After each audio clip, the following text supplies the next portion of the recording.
Dr. Zaitsab, if I could come to you, and as Mashoud's asked, that very pertinent question about did Jesus die on the cross? There's a historical perspective.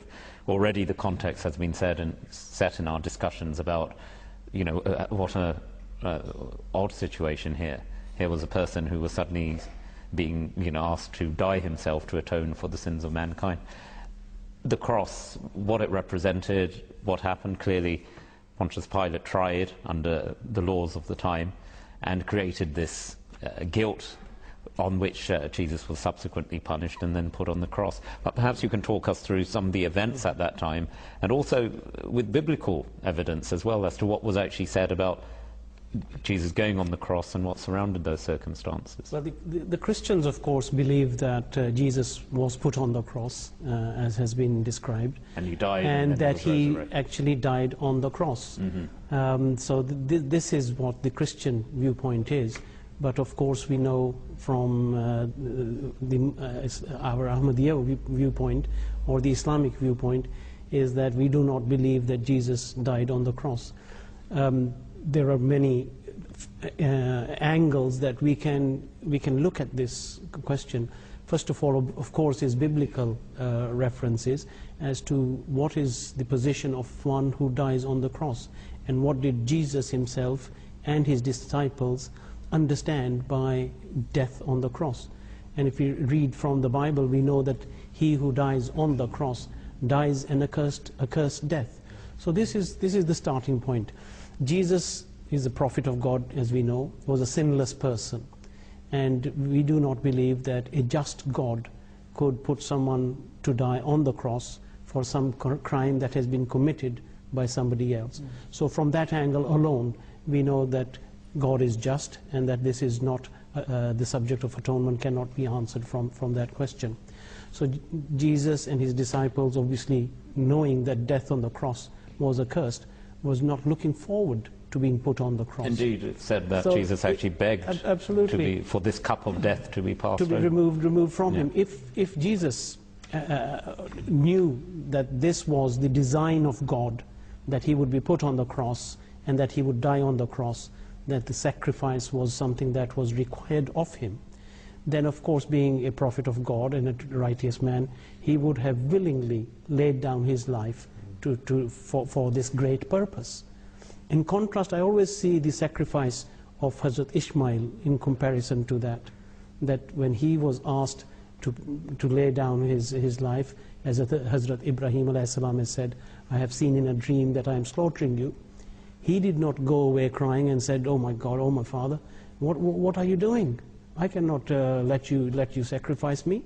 But he was willing, because he was a prophet of God, he was willing in that respect, thinking that this was God's design.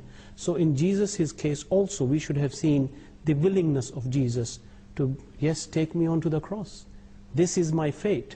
This is what God has designed me for. This is my purpose. But he doesn't do that. He cries and prays the whole night long in the Garden of Gethsemane. And he said, Ale, ale, ma sabachthani. Why have you forsaken me? Why am I going to be put on the cross? Knowing that if I die on the cross, the Jews are going to know that this was, na'uzubillah, a false man.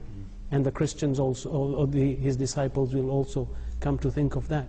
So this is the basis of the argument, or one of the arguments is that Jesus did not want to be put on the cross because he knew that this was not God's design, and therefore he prayed all night long, remove this cup from me, and his prayer was indeed heard, and he was saved from death on the cross, and he was taken down alive from the death on the cross. Azasab, if I could come to you just on that, and then, because this opens up vast sort of avenues. First of all, in terms of, and the question asked for Mashoud, then we have another question from Arif Khan Saab, who again asks in very general terms about the resurrection.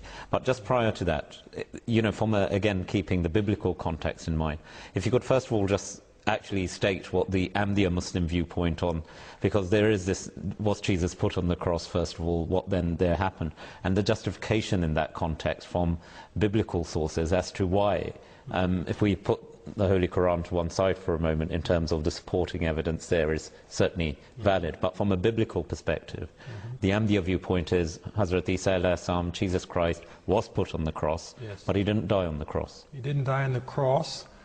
And after this explanation, we should understand, as you said, his mission was not to die on that cross. So we look at the mission stated in the Bible very clearly, which was, I am sent not to die for the lost sheep of Israel, but to gather them. Indeed. They are lost. They are scattered about. They've lost their spiritual compass and bearing. So as a result, they no longer have a center. They no longer have a sense of how to reconnect with God. And all of their religious leadership is corrupt. I've come at the end of a long line of their degeneration to regenerate them, to reconnect them to the Mosaic teachings and law, and to give them a new life as a spiritual people that has lost all these bearings. This was his mission, but he also understood something, as Dr. Saab pointed out. They're not going to accept me. He was getting intimations of that toward the end of his ministry in Palestine, where there were 2 of the tribes of Israel. Only 2. The rest out of the 12. Out of the 12. The rest had been Benjamin and Judah. Yes, they had been scattered over a long history of the invasions of foreign rulers to drag them off into slavery. And this history is mentioned in the Bible. He was the end of the line for them, recognizing that unfortunately he's going to be rejected. When he begins to sense this rejection, he adopts a whole new mode of moving amongst them. And he adopts the mode of moving away as opposed to toward them, because he's getting a sense that something's about to happen. That Last Supper, which he sits with his disciples, is a supper in which he begins to reveal to them what God is giving him intimations of, which he began to fear that perhaps they'll misinterpret what's about to happen and reject me, as he says, as a true prophet, and think of me as a false Messiah. Then, oh my God, what happens next? I am the last line, and if they reject me, That's it. the next point, according to prophecy, is it's all going to shift from this house of Israel to a new people, a new house. He knew that. He's trying to avoid that final shift from the line of Abraham's, Isaac's line to Ishmael's line. But he couldn't stop it. It was divine will. And the last sign of it was he was going to be put on this cross to be crucified. And they felt this was going to prove him to be the false Messiah. But in fact, what it's proving to be is they are false in their faith and their ways and their rituals, etc. Now, the only last thing to add here before we'll continue the discussion is, why is it important to us as Ahmadi Muslims? One, I feel because if you look at the Bible, Holy Prophet Muhammad is mentioned clearly by Jesus Christ. In what sense? That in the future someone will come to reprove me of sin. Very powerful statement. This Spirit of truth will come to reprove me, means he will cleanse me also of a sin. You claim that you love me, and in your claim of loving me, you said he's condemned to hell. He's accursed. He's far from God. He's like Satan. We say, A'udhu billahi minash shaitanir rajim. We seek refuge with God from Satan, the rajim, the rejected, the accursed one. You say you love me, but you say I'm like Satan, an accursed one. How can it be that you say you love me, and in his next breath you say he's cursed, he's cursed, he's cursed. He went to hell. Tariq Saab. How can you say? Anyone I love, I can never say, I love you, may you go to hell for even a second. See? This is what's so striking and strange. That he knew it would require someone to come and correct this.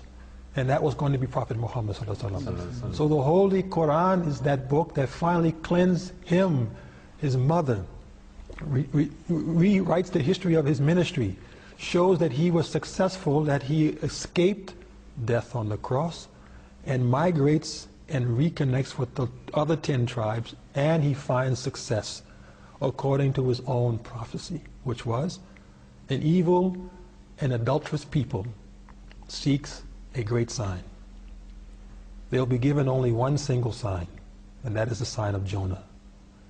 Now, I won't go into the life history of Jonah. You can read it. It's a very short chapter. But many people know that this is the prophet who was, swallowed by a whale. And they believe he spent 3 days there, and at the end of which he was regurgitated onto dry land, where he was healed of whatever that was. went back to his people and was accepted by his people as a true prophet of God, and they were also saved from the punishment that was promised to them. So the Christians will say here, the prophecy is fulfilled in Jesus and his death on the cross. He went to the cross on Friday, he descends into hell for the 3 days, he comes, rises back on Sunday, and he goes to the right hand of God, where those who believe in him now are going to get new life. Big problem with that, but perhaps one of our other colleagues can take it from there.